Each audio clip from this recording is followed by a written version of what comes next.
लड़के और लड़कियां लव का शिकार क्यों होती हैं? भाई लड़की का फलां से लव हो गया, लड़का फलां के लव में गिरफ्तार है, होता ना प्रॉब्लम। क्यों होता है? इस घर में जब मोहब्बत नहीं मिलती तो एक उम्र का इंतजार होता है, और उसके बाद जहां मोहब्बत मिलती वहां चला जाता है लड़का। ऐसे ही लड़की का भी मामला है। मेरे पास केसेस आते हैं, एकदम इमरजेंसी केसेस। तो भाई लड़की फलां के इसमें गिरफ्तार है, फलां है, अमीन साहब काउंसलिंग कीजिए। हम कहते हैं काउंसलिंग क्या करेंगे? मैं बगैर तफसील के मैं बता सकता हूँ कि आपके घर में आपने अपनी बच्ची को डांटा है, डपटा है, गालम गलोच किया है, आपने कभी उसकी इज्जत नहीं की, कभी आपने उसे प्यार नहीं दिया, उसका नतीजा ये भुगती है, ये जो रिपल करती है ना। तो ये जो रिबेलियस नेचर है और माँ बाप से रिपल्शन हो जाता है, दूरी हो जाती है। तो ये फाइंड आउट करना है कि हमारे शोहर में क्या चीज़ की कमी है जो मैं दे सकती हूँ। ऐसे ही लड़कों को चाहिए जो फाइंड आउट करें कि हमारी बीवी जो होने वाली है उसमें किस चीज़ की कमी है, वो देना चाहिए। एक बात बीच में मार्क कर देता हूँ, ये बहुत इंपॉर्टेंट है, जो इस मौजू से मुताल्लिक नहीं है, मतलब यहाँ स्लाइड में नहीं है। वो ये कि शादी होने के बाद मजबूत खानदान बनाने में जो चीज़ आड़े आती है, जिससे खानदान का इस्तेहकाम कमज़ोर होता है, वो ये कि लड़का और लड़की मोहब्बत में, प्यार में, हनीमून में जाते हैं तो अपना पूरा माजी सुनाते हैं। बहुत डेंजरस होता है अपना माजी सुनाना, कभी भी अपना पास्ट नहीं सुनाना है। मसलन ये कि भाई हमारे वालिद साहब हमेशा डांटते रहते थे, बेअकल कहते थे, बेवकूफ़ कहते थे, वो सुन ली, 2 साल के बाद बोले कि तुम्हारे अब्बा जो बोलते थे बहुत सही बोलते थे। वो प्रॉब्लम मैंने देखा, बेवकूफ़ी जो करते हैं न्यूली मैरिड कपल अपना फेसबुक पेज खोल के दिखाते हैं। भाई फेसबुक जो कुछ रहा हो, शादी के बाद तो चेंज होना चाहिए ना। जैसे फेसबुक खोला हमारे एक दोस्त ने, तो फ्रेंड्स की फहरिस्त आती ना, वहाँ तस्वीरें आती है ना, 8-10 तस्वीर, उसमें 5-6 तस्वीरें लड़कियों की थी। तो लड़की आंख बगौला हो गई, अरे आपकी सारी दोस्त फ्रेंड्स लड़कियां होती हैं क्या, ये क्या? फिर उसने खोल के पढ़ना शुरू किया तो मामला गड़बड़ हो गया। 1 हफ्ते के अंदर गड़बड़ आ गया मामला। तो ना पास दिखाना है, ना आपका फेसबुक पेज दिखाना है, ना आपका मेल खोल के देना है, ना आपका व्हाट्सएप देना है, सब चीज़ों को डिलीट कीजिए। पास्ट लाइफ डिलीट कीजिए, नई लाइफ शुरू करना है, नई जिंदगी शुरू करनी है। ये तो मैंने वैसे बीच में एक बात कही। हाँ, ये एक असल में मैं चाह रहा था इस पर बात करूं, लव पर। लव बहुत इंपॉर्टेंट है ना, इसको वापस कर दीजिए। तो लव को कोई डिफाइन कर सकते हैं? What is love? लड़के बोले पहले, व्हाट इज लव? वो एक वैल्यू है, एक कदर है, एक कदर है। ये जो आई लव यू डार्लिंग वगैरह जो कहती है, ये सब फिल्म के डायलॉग, ये असल चीज नहीं है। लव का मतलब ये नहीं है। लव का मतलब ये होता है कि ये बेहतरीन मफहूम है मवद्दा। सुबह मौलाना भी बता रहे थे ना, मवद्दत व रहमा, है ना, मवद्दत और रहमत। मोहब्बत एक ऐसी चीज है कि जब हम किसी को देते हैं, ये कदर है, ये वैल्यू है, ये एक इमोशन है। जब हम किसी को देते हैं तो द रिसिपेंट, जो रिसीव करेगा, love is an emotion, love is a value. When you give it to somebody, the other person, the person who receives it, should grow emotionally, economically, intellectually and educationally. ये definition है उसका। It's a value, it's an emotion. When you give it to somebody, the recipient, जो लेने वाला है, वो मेरी मोहब्बत लेने के नतीजे में, that person should grow emotionally, intellectually, educationally, in all respect, the person should grow. गोया के सामने वाला को मेरी मोहब्बत ये पानी का काम करे ताकि उसका दरख्त उगे। मैं अपनी बीवी को मोहब्बत देता हूँ, उसका मतलब ये है कि डार्लिंग आई लव यू से नहीं चलेगा काम। मैं वो जज्बात दूँ जिसके नतीजे में उनका इंटेलेक्चुअल ग्रोथ हो, उनका इमोशनल ग्रोथ हो, माशी तौर पर उनका ग्रोथ हो, तो वो असल मोहब्बत है। मेरी मोहब्बत के नतीजे में मैंने एक तारीफ कर दी बीवी की, क्या ग्रोथ हुआ बीवी का? मैंने बीवी की एक तारीफ की तो कौन सा ग्रोथ हुआ? इमोशनल ग्रोथ हुआ, right? Emotionally she got enriched. मैं औरंगाबाद के प्रोग्राम से गया और मैंने जाकर बताया कि औरंगाबाद ऐसा है, ये शहर ऐसा है, डॉक्टर रफीक ज़करिया साहब ऐसे हैं, उनका बेटा फरीद ज़करिया है, वो बहुत बड़ा राइटर है, और रफीक ज़करिया साहब की कई किताबें हैं, बहुत शानदार किताबें। मैंने मेरी बीवी के साथ शेयर किया, हम बैठे हुए टाइम, क्वालिटी टाइम स्पेंड कर रहे हैं, बात कर रहे हैं। मैंने ये सारी बातें उसको बयान की। तो क्या ग्रोथ हुआ मेरी बीवी का? इंटेलेक्चुअल ग्रोथ हुआ, है ना। मेरी बीवी एक मौजू पर तकरीर करना चाहती है, अब वो मुझे फोन करे, मैंने कहा नहीं नहीं मैं बहुत प्रोग्राम में मसरूफ है, नहीं मेरे पास वक्त नहीं। वो कह रही कि नहीं मुझे शाम मगरिब के बाद दर्स कुरान देना है, फला आयतों पर मुझसे कहा गया है। तो मैं कहता हूँ अच्छा ठीक है, 5 बजे मेरा इज्तिमा खत्म होगा और फिर मैं तुमको 5:15 बजे कॉल करूंगा, और मैंने कुछ आयतों के बारे में उसको बता दिया। ये कौन सा ग्रोथ हुआ उसका? एजुकेशनल ग्रोथ हुआ, इंटेलेक्चुअल ग्रोथ हुआ, सही है ना। तो लव तो ये है, आई लव यू डार्लिंग नहीं है। लव तो ये है कि मेरा बिहेवियर, मेरा इमोशंस, मैंने जो कदर, जो वैल्यू से दी है, उसके नतीजे में उसका ग्रोथ हुआ। ये है असल में लव। तो लव का माना ये है कि एक तरफ दिया जाता है तो लेने वाला का उसकी तरक्की हो, उसका इर्तिका हो, वाइस वर्सा। मेरी तरक्की किसमें है कि मेरी बीवी मेरी तारीफ करे, मेरी बीवी मेरी जरूरियात का ख्याल रखे, यही तो मोहब्बत है। आई लव यू डार्लिंग कहने से क्या फायदा है? कुछ फायदा नहीं होता, मुझे उससे एक पैसे का फायदा ही नहीं है। लेकिन अगर वो मेरे नोट्स तैयार कर दे इज्तिमा को जाने से पहले, मेरा कपड़ा तैयार कर दे, मेरी पसंद का खाना बना दे, हालांकि उसे आज खाना बनाने के लिए दिक्कत है, तकलीफ है, बीमारी है, लेकिन मालूम है कि मैं दिल्ली जा रहा हूं तो मेरी पसंद का खाना वो रात को बना दे, यही तो लव है। कि उसने मुझे कुछ दिया जिसके नतीजे में मैं ग्रो हुआ, मेरे अंदर पुख्तगी आई, मेरे अंदर तरक्की आई। तो लव दरअसल ये है कि दोनों तरफ से आदान प्रदान है और उसके नतीजे में लेने वाले का ग्रोथ होना चाहिए, यह है लव।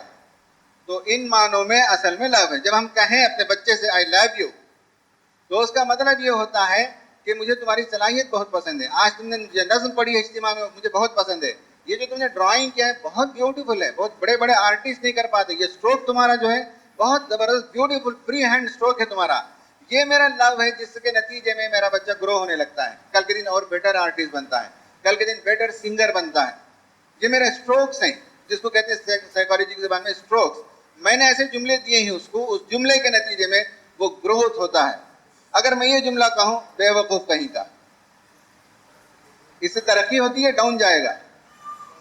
डरपोक कहीं का, तुझे पालने से बकरी को पालते तो बेहतर था, तो ये डाउन है, ये मोहब्बत नहीं है। तो इसके नतीजे में हमारा बच्चा जो है वो डाउन जाएगा। We are letting him down, anything which lets him grow is my love. 5 चीजें खुदा और बंदे में कंपेयर नहीं कर सकते। खुदा के लिए भी लफ्ज शाकिर का इस्तेमाल हुआ है, बंदे के लिए भी लफ्ज शाकिर का इस्तेमाल हुआ है ना। तो खुदा हमारा शुक्रगुजार है। फकान अल्लाह शाकिरन अलीमा, इसे थोड़ा सा डेलिकेट है, हर चीज को हम अल्लाह के साथ भी नहीं मिला सकते। इस तरह की बातों को जो बिल्कुल टेम्पोरल बातें हैं, दुनियावी बातें हैं, इस टेम्पोरल चीजों को एक ऐसी हस्ती से हम जोड़ नहीं सकते। इवन रसूल के साथ बात चीजों में हम कंपेयर नहीं कर सकते। हम कहेंगे भाई एक कुंवारा लड़का हो तो कुंवारी लड़की से शादी करो, और आप ये दलील देते हैं कि अल्लाह के रसूल ने बीवी खदीजा से शादी की, तो पर्टिकुलर कॉन्टेक्स्ट है, इससे बात चीजें हमको एहतियात है। तो अल्लाह ताला का शुक्रगुजार है हमारा। वकान अल्लाह शाकिरन अलीमा का मतलब क्या है? शाकिर तो हम ही ना, हम खुदा के शुक्रगुजार हैं, वो कैसे हमारा शुक्रगुजार हो गया?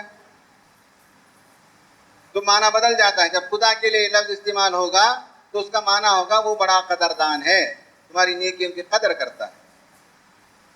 तव्वाब, हम जब अपने लिए इस्तेमाल करेंगे तो तौबा करते हैं। अल्लाह के लिए भी लफ्ज आया है वकान अल्लाह तव्वाबुर रहीमा, खुदा का तौबा करता है, नऊज़ बिल्लाह। वो पलटता है अपनी मर्सीज को लेकर, अपनी रहमतों के लेकर हमारी तरफ पलटता है। तो एक ही लफ्ज का 2 माना अलग अलग हो जाता है, 180 डिग्री अपोजिट मीनिंग। तो इसलिए हम जब लव कहते हैं तो अल्लाह ताला का नऊज़ बिल्लाह कोई विरोध नहीं होता, लेकिन अल्लाह ताला बंदों से मोहब्बत करता है का मतलब एक आम रहमत है, और एक मोहब्बत का मतलब है जिसके नतीजे में बंदे के लिए स्पेशल जो है अल्लाह ताला तरक्की के रास्ते खोलता है। ये लव में 3 एलिमेंट्स ही अच्छी तरह से समझ लीजिए। शादी में लव में 3 एलिमेंट्स ही, वो ट्रायंगल बताइए। एक है इंटीमेसी, एक है उसमें पैशन, एक है उसमें कमिटमेंट। आमतौर पर जो लड़के लड़कियां आई लव यू जो कहते हैं वो बेसिकली एक बायोलॉजिकल अंदर का अर्ज है, वो पैशन है। तो इसका मेरा ख्याल ये है कि आप इसको बंद कर दीजिए, यहां से ले लीजिए, यहां से ले लीजिए। तो पैशन को लड़का और लड़की जो फिल्मों में है I love you, I love you का मतलब है मैं तुमसे करीब आना चाहता हूँ, मैं तुमको किस करना चाहता हूँ, मुझे तुम्हारा रंग अच्छा लगता है, मुझे तुम्हारे होंठ अच्छे लगते हैं, मुझे तुम्हारी बॉडी अच्छी लगती है, पहलवान की तरह तुम हो। ये गोया के पैशन है, ये जिसे आमतौर पर फिल्म की दुनिया में आई लव यू कहते हैं। शादी में लव में एक छोटा हिस्सा है पैशन भी, जिसमें रोमांस है, अट्रैक्शन है, सेक्सुअल कंज्यूमेशन है, ये सब पैशन जिसे आमतौर पर लोग कॉमन मैन लव कहता है। इसलिए मैंने कहा कि जब लड़का और लड़की लव कहते हैं तो यही मीनिंग उनके जहन में। मैं एट 53 एज में जब कहता हूं तो मेरे नजदीक ये तीनों माना है। मेरी उम्र के हिसाब से, अब मेरे बच्चे भी हो गए तो मैं आई लव यू कहता हूँ मेरी बेटी को, आई लव यू कहता हूँ मेरे बेटे को, तो मेरे नजदीक तो माना दूसरा हो गया। उम्र के लिहाज से भी कभी कभी डिक्शनरी के माने बदल जाते हैं, ठीक है। तो अब यह है कि लव जो कहते हैं बेसिकली आप लोग जो कहते हैं यानी लड़के लड़कियां, वो पैशन है। लव का दूसरा हिस्सा है वो है इंटीमेसी का। मैं अपनी बीवी को लव करता हूं, उसका मतलब यह है कि मैं उसके साथ वक्त बिताता हूं, क्लोजनेस है, कनेक्टिविटी है हमारे उसके दरमियान। फौरन जरा खांसी हुई, सर्दी हुई, मैंने फोन किया, पूछा भाई जरा गला खिच खिच कर रहा, क्या करूं? बेगम ने कहा कि वो अदरक खाइए, फलां खाइए, मिसाल के तौर पर कनेक्टिविटी। मुझे हर काम में याद आ गई वो। मैंने कहा भाई मुझे फलां प्रोग्राम में जाना है, क्या करना है? तो वो बोले कि वो नोट्स आपका पुराना मेरे पास मौजूद है, फौरन उसकी कॉपी, फोटो मारेगी, फोटो कॉपी मुझे भेज देगी कि इसी मौजू पर आपने लास्ट टाइम एक जगह तकरीर की थी, लीजिए ये नोट्स, क्योंकि मेरे पास टाइम नहीं प्रिपेयर करने के लिए। कनेक्टिविटी, सर्दी भी तो मैंने याद किया, तकरीर के लिए जाना हो तो मैंने याद किया, फलां के लिए मैंने याद किया। तो ये कनेक्टिविटी, क्लोजनेस, बॉन्डेडनेस, ये लव है। अगर बीवी से लव है इसका मतलब ये है कि वी आर बॉन्डेड टुगेदर। मैं कहीं और हूं, वो कहीं और है, लेकिन दोनों की रूहें मिली हुई है। This is bondedness. कोई सुबह नहीं गुजरेगी जबकि मैं सलाम न भेजूं, उधर से जवाब ना आए। कोई दिन नहीं गुजरेगा जबकि मैं कॉल ना करूं या वो कॉल ना करें। अगर किसी वजह से कॉल नहीं हुआ तो दिन भर बेकरारी रहेगी कि क्या आज हमारे शौहर का कॉल नहीं आया, कहीं बीमार तो नहीं हो गए, कहीं तकलीफ तो नहीं है उनको। यह है love. We are connected together. Physically नहीं हम लोग, we are miles and thousands of kilometres apart, लेकिन ये है आज मैंने सुबह कॉल नहीं किया, अब मैं जब शाम में कॉल करूंगा तो बोलेगी क्या आज इतना मसरूफ हो गए आप, ऐसे हो गए वैसे हो गए। ये है love. We are connected together, यानी दिन में अगर फोन नहीं आया तो दिन भर कनेक्टिविटी बाकी है, तस्वुर में बाकी है। मिसाल के तौर पर खाना अच्छा पकाएगी, शाम में मैं कॉल करूंगा तो बीवी बोलेगी भाई आज रिश्तेदार आए थे, हमारे घर में खाना पका, और जब मैं खाना पका रही थी बिल्कुल आप ही याद आ रहे थे, इसलिए कि आपको ये बहुत पसंद है। दिस इज कनेक्टिविटी, है ना। Connectivity, intimacy, closeness, bondedness. और तीसरा है इट्स कमिटमेंट। लव का मतलब है बीवी के साथ, फलां के साथ, इट्स कमिटमेंट। कभी कभी जिंदगी में ऐसा होता है कि कंज्यूमेशन, सेक्स नहीं होता। कभी कभी ऐसा होता है कि बीमार है। मैंने देखा एक साहब को, उनकी बीवी बीमार हो गई और उसके बाद उनकी बीवी ने कहा आप दूसरी शादी कर लीजिए। दूसरी शादी हो गई, लेकिन पहली बीवी से उतनी ही मोहब्बत। वो बेड में रहती थी, उनके बाजू बैठते थे ये साहब, सर से हिलाते थे, पैर दबाते थे, वक्त पर दवा खिलाते थे, पानी ले आते थे, डॉक्टर के पास ले जाते थे। What is that? वहां कुछ भी नहीं है, ना पैशन है ना वो इंटीमेसी उन मानों में कि किसी नए मौजू पर उनसे बात नहीं कर सकते, लेकिन कमिटमेंट है, लाइफ लॉन्ग का कमिटमेंट है। मेरी एक रिश्ते की साली है, उसका क्या हुआ कि उस लड़की की शादी हुई, एक बच्चा हुआ, और वो बच्चा बिल्कुल छोटा था, 6-8 महीने का, 10 महीने का। तो शौहर को फालिज हो गया पहले, उसके बाद वो ब्रेन भी, उसका स्ट्रोक होने के बाद ब्रेन भी चला गया। तो उसके बाद वो बिल्कुल वेजिटेबल की तरह पड़ा रहा, ऐसे ही बेड पर। इवन ये कि उसकी जो बुनियादी जरूरत है उसके लिए भी उठकर नहीं जा सकता था, बीवी ही क्लीन करती थी। सास ने कहा कि देखो अब हमारे बच्चे के बारे में डॉक्टर्स ने भी उम्मीद छोड़ दी है, तुम चाहे तो खुला लेके जा सकती हो, इसलिए कि शरीयत में इसकी इजाजत है। शादी के बिल्कुल 1.5-2 साल ज्यादा नहीं गुजरे थे, तुम जा सकती हो, उन्होंने कहा भी। लेकिन यह है कि उसने पूरे अपने जेवरों को बेचा, रिश्तेदारों से कर्ज लिया, उस शौहर की तीमारदारी करती रही करती रही करती रही, तकरीबन उसी हाल में 7-8 साल गुजर गए। उसके बाद वो शख्स मर गया। उसके बाद भी 2-3 साल तक वो लड़की शादी करने के लिए तैयार नहीं। What is that? क्या चीज है वो? That is love, that is commitment. सही है, लव का दी अदर डायमेंशन है, दैट इज कमिटमेंट। कुछ फायदा नहीं ऐसे शौहर से, ना उसके साथ इंटीमेसी है ना उसके साथ पैशन है, कुछ नहीं है, दिमाग से माऊफ है, बिस्तर पर पड़ा हुआ है, लेकिन कमिटमेंट है। Are you getting my point? What is love? तो ये है मियाँ बीवी के दरमियान लव। गलत फहमी में न रहिए कि सिर्फ बेडरूम अफेयर का नाम है लव, नहीं, ये है लव, रियल लव है। चलिए जी,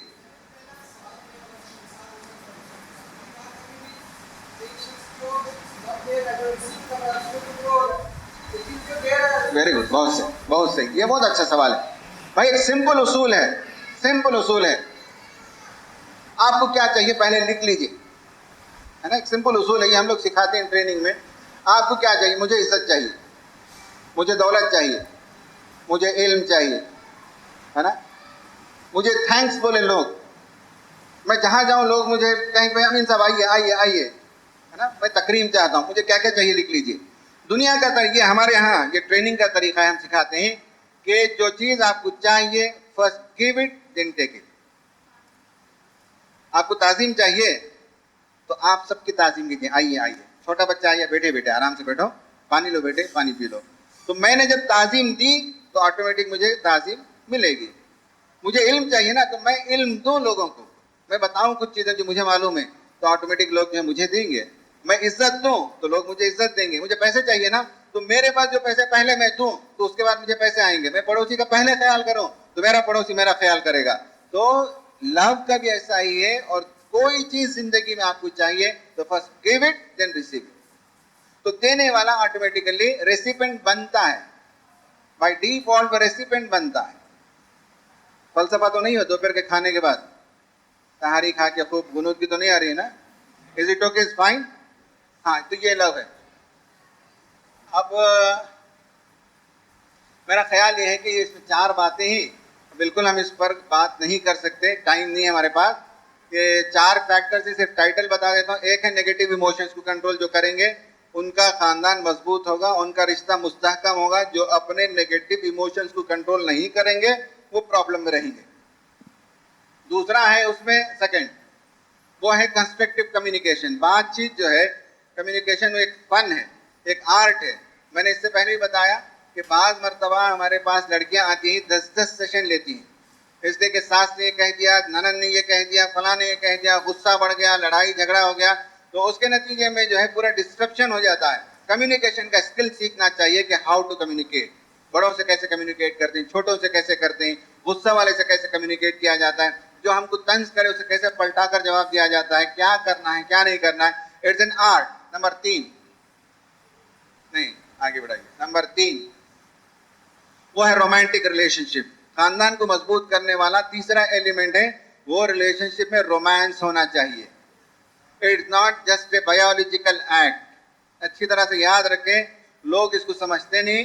it's not an animal act, it's not a biological act. Romance एक दूसरी चीज है, वो रूहानी चीज है। और रूह की तस्कीन होती है जब आदमी बेडरूम अफेयर को दुरुस्त रखता है। और जितना लाइवली बनाएंगे, जितना लवली बनाएंगे, जितना क्रिएटिव बनाएंगे उस अफेयर को, रोमांस के इश्यू को, उतना जो है खानदान के अंदर इस्तेहकाम आता है। जिन घरों में मियाँ बीवी का बिस्तर का रिश्ता कमजोर होता है, उनका शादी का रिश्ता कमजोर होता है, उनका अज़दवाजी रिश्ता कमजोर होता है। नेक्स्ट। और नंबर 4 ये है कि be a good person to be a good wife, be a good person to be a good husband.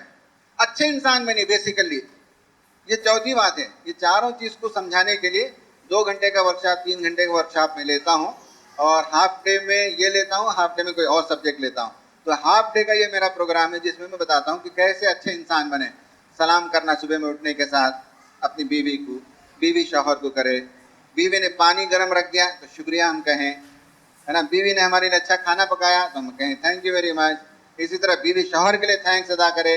ये सब नाइसिटीज जिसे कहते हैं, niceties. Be a good person, be a nice person. अच्छे इंसान बनेंगे तो अच्छी बीवी ऑटोमेटिक बनेंगे, अच्छे शौहर ऑटोमेटिक बनेंगे। ये बड़ा सब्जेक्ट है, मौका नहीं है तो 3:30 बजे हमको वाइंड अप करना है, इसलिए यहाँ हम इसको रोकते हैं। वाखिरु दावाना अल्हम्दुलिल्लाह रब्बिल आलमीन। अब क्वेश्चंस हो तो कर लें, बात कर लेते हैं। हमारा सवाल बच्चों के ताल्लुक से है। असल में पेरेंटिंग पे क्वेश्चन था कि हम हर बार ये बात, हम जब भी कुछ लर्न करने की कोशिश करते हैं तो ये बात हमें समझ में आती है कि बच्चों को बहुत शफकत से परवान चढ़ाना है। हर चीज़ में नरमी, शफकत और फ्रेंडली रवैया अख्तियार करना है। लेकिन कभी कभी ऐसा हमको समझ में आता है कि हर बार शफकत या फ्रेंडली नेचर की वजह से कभी कभी ऐसा होता है कि बच्चे इजी लेते हैं, मतलब हम अगर बात बोल रहे हैं तो और उलट कर करेंगे या फिर नहीं करेंगे, या फिर हर बार शफकत करने की वजह से बच्चे नहीं सुनते हैं, उनमें कभी बुरी आदतें आ जाती हैं। तो हमें ये जानना है कि सही रवैया क्या होना चाहिए, कहाँ पर स्ट्रिक्ट होना चाहिए, कहाँ पर नर्म को होना चाहिए, ताकि बच्चे डेवलप भी हो, बच्चों में बुरी आदतें भी ना आए, और जैसे हम उनको परवान चढ़ाना चाह रहे हैं वो वे स्मूथ जाए, ना ज़्यादा स्ट्रिक्ट होना चाह रहे हैं, जो सही जो मियाना रवि है वो इख्तियार करना चाह रहे हैं। तो हमें ये जानना है कि स्ट्रिक्ट कहाँ तक हो सकते हैं बच्चों के साथ में। सिस्टर ये है कि हमने इस मौजू पर बात ही नहीं की है।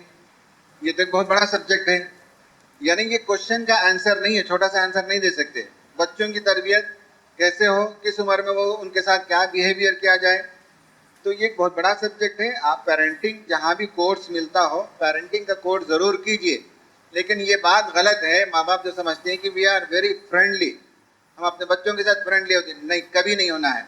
उनको हज़ारों फ्रेंड्स हैं, एक ही माँ है, एक ही बाप है। तो you be motherly, you be fatherly with them, you can't be friendly with them. तो फादरली रहना है, मदरली रहना है, फ्रेंडली नहीं रहना है बच्चों के साथ। जब आप फादरली रहेंगे तो लव भी देंगे, डांट भी करेंगे, एक आपका रोब होगा, एक आपका डर होगा। मदरली रहेंगे तो प्यार और मोहब्बत भी देंगे, शफकत भी करेंगे, और जहाँ कंट्रोल करना है, जहाँ दायरा खींचना है कि this is your limit, you can't cross it. अगर क्रॉस करेंगे तो नुकसान होगा, एक बार, दो बार, तीन बार, चौथी बार जो मार पड़ेगी, पिटाई भी हो सकती है, या उनका जो शाम में जो आप स्नैक्स देती वो नहीं देंगी, चॉकलेट नहीं देंगी। तो वो जो दायरा है वो दायरा खींच देंगे और क्रॉस नहीं करना चाहिए। तो ये मदरली हो सकता है, फ्रेंडली नहीं हो सकता है।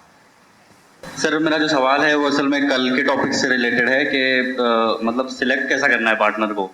तो उसमें सवाल ये था कि ये तो मुमकिन नहीं है कि कोई भी इंसान आइडियल हो या 100% जो अपने को, मतलब एक इंसान जो हो सकता है, मतलब पॉसिबली जितना वो परफेक्ट हो सकता है, तो ज़रूरी नहीं है कि हर इंसान इतना परफेक्ट हो। तो अपन इसमें कितनी चीज़ों पे कॉम्प्रोमाइज़ कर सकते हैं, मतलब कॉम्प्रोमाइज़ से मेरा मतलब ये है कि कितनी चीज़ों के बारे में अपन ये पॉसिबिलिटी रख सकते हैं कि ये बाद में वक्त के साथ हम बदल देंगे या फिर वो खुद अपने आप को सुधार लेगा। और मतलब मेरा बोलने का मतलब ये है कि उसमें फॉर एग्जांपल अपन 9 कैपेबिलिटीज़ या अपन 9 खुसूसियात को लेके अपना जो है वो फोकस है, तो उसमें से अपने को किसी पार्टनर में 4 नज़र आ रही हैं, तो अपन क्या उसमें 5 के बारे में पॉसिबिलिटी रख सकते हैं दिमाग में? मतलब उसका रेशो क्या होना चाहिए, एक आइडियल रेशो, कि इतना आप पहले देखिए, इतने के बारे में आप कुछ पॉसिबिलिटी सोच सकते हैं। आदमी को ये है कि आइडियलिस्टिक अप्रोच जो है दुनिया में हमेशा आदमी को फ्रस्ट्रेशन का शिकार करा देता है। आइडियलिस्टिक होना नहीं है, प्रैग्मेटिक होना है। दूसरा, मैंने कहा कि हम जिस लेवल के उस लेवल की लड़की को तलाश करें। ये ना हो कि भाई हमारे पास तो 10 कैरेक्टर चाहिए लड़की में, मेरे में कितने कैरेक्टर हैं तो वो मालूम नहीं होता है। तो इसलिए मैं जिस मेयार का हूँ लगभग मेरे मेयार की होनी चाहिए। ये सिमिलैरिटी में आता है, कल मैंने बताया।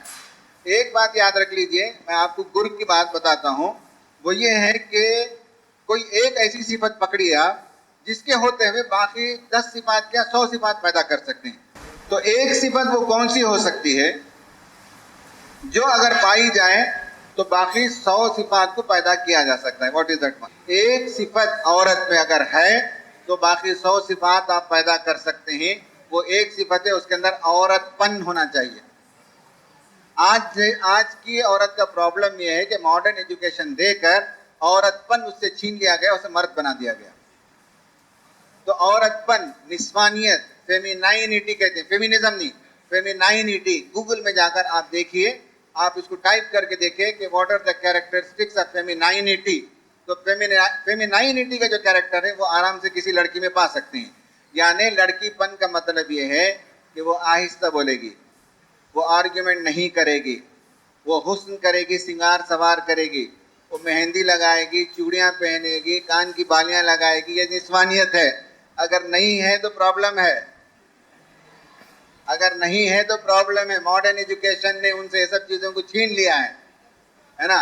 और मैं आज नहीं किया, मेरा वर्कशॉप जो पेड वर्कशॉप होता है, मैं उसमें जानबूझकर बाज़ हदीसें सुनाता हूँ, बाज़ गलत बातें औरतों को बोलता हूँ। अब मैं देखता हूँ कि उसमें कौन आर्गुमेंटेटिव होती है, कौन झिंझलाहट का शिकार होती है, कौन झगड़ा के लिए खड़ी होती है। तो उससे अंदाजा होता है कि ये क्वेश्चन आए तो निस्वानियत में क्या होता है कि कैसे खामोशी अख्तियार करते हैं, कैसे उस बात को आहिस्तगी के साथ वापस पलटा कर दे दिया जाता है। तो औरतपन अगर है तो फिर बाकी 100 सिफात आप पैदा कर सकते हैं। अगर औरतपन नहीं है, मर्दपन है, क्योंकि मॉडर्न एजुकेशन ने वैसा कर दिया, उसको आर्गुमेंटेटिव बना दिया।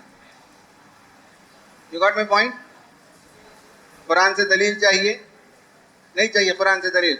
कुरान ने कहा औरत के हुस्न के बारे में, अवमन युनश्शउ फिल हिल्यति व हुवा फिल खिसाम गैर मुबीन। औरत की 2 ब्यूटी का जिक्र किया, यानी तुमने लड़कियों को खुदा का पार्टनर बना दिया, देवियां बना दिया। देवियां है ना, देवी जो होती है, अल्लाह ताला ने कहा लड़कियां तो वो ही अवमन युनश्शउ फिल हिल्या, क्या वो लड़की जो जेवरों में पलती है। तो जेवरों में पलना औरत का फेमिनाइन नेचर है, उसका एक्सटर्नल ब्यूटी है। वह हुआ फिल खिसाम गैर मुबीन, और जब झगड़े की नौबत आती है तो वो झगड़ा नहीं करती, यह उसका इंटरनल ब्यूटी है। भाई कुरान का कमाल देखेंगे, एक ही टुकड़े में दोनों ब्यूटी, एक्सटर्नल ब्यूटी भी बता दिया, इंटरनल ब्यूटी भी। और अक्रॉस द कल्चर, अमेरिका से लेकर ऑस्ट्रेलिया तक, दुनिया की हर औरत जिसके अंदर फेमिनाइनिटी है वो जेवर पहनती है। अफ्रीका की जंगल की औरत दांतों से और बीज और मुख्तलिफ जड़ी बूटी की चीजों को पहनेगी, है ना। अमेरिका की औरत जो है वो डायमंड्स के और पत्थरों की पहनेगी, इंडियन औरत जो है वो सोने की पहनेगी। लेकिन अक्रॉस द कल्चर है ये, अवमन युनश्शउ फिल हिल्यति व हुवा फिल खिसाम गैर मुबीन। ये सिफत वाली अगर कोई मिल जाए तो बाकी 100 सिफात आप पैदा कर सकते हैं। Is it okay? मेरा एक क्वेश्चन था मौलाना, जो टॉपिक से हट कर है, वो ये है कि अक्सर व बेशतर हमारे माशरे में जो है ना मिसमैच होता है। लड़का बहुत ही आला तालीम याफ्ता होता है, लड़की बिल्कुल नहीं होती। आपने जैसे एक बात कही कि एक खुसूसियत अगर है तो सब कुछ हो जाती है, उसके बावजूद भी इख्तलाफात और ख़ानदानों में रजिसी पैदा होती है। तो इसको किस तरह से टैकल किया जाए? जज़ाकल्लाह खैर। नहीं, ये तो हमारे 2 दिन का मौजू रहा है, और आज एक और मौजू रहा जिसे मैंने डील नहीं किया, वो इख्तलाफात जब पैदा होते हैं तो उससे कैसे डील किया जाना चाहिए। वो एक स्पेशल मौजू है ना, टेक्निकल मौजू है, जिसमें हम सिखाते हैं कपल्स, जब फाइटिंग कपल्स आती हैं तो हम बताते हैं कि कैसे अपने एरियाज को मार्क करना पड़ेगा और एक दूसरे के एरिया में हम मुदाखलत ना करें। ये हम एक्सेप्ट करें कि ये मेरी बीवी का एरिया है, इसमें मुझे मुदाखलत नहीं करनी है। मेरी बीवी मान ले कि ये मेरे शौहर का एरिया है, इसमें मुदाखलत ना करें। और एक कॉमन फैमिली का एरिया होता है, ये डिफाइन बहुत तफसील से समझाना पड़ता है।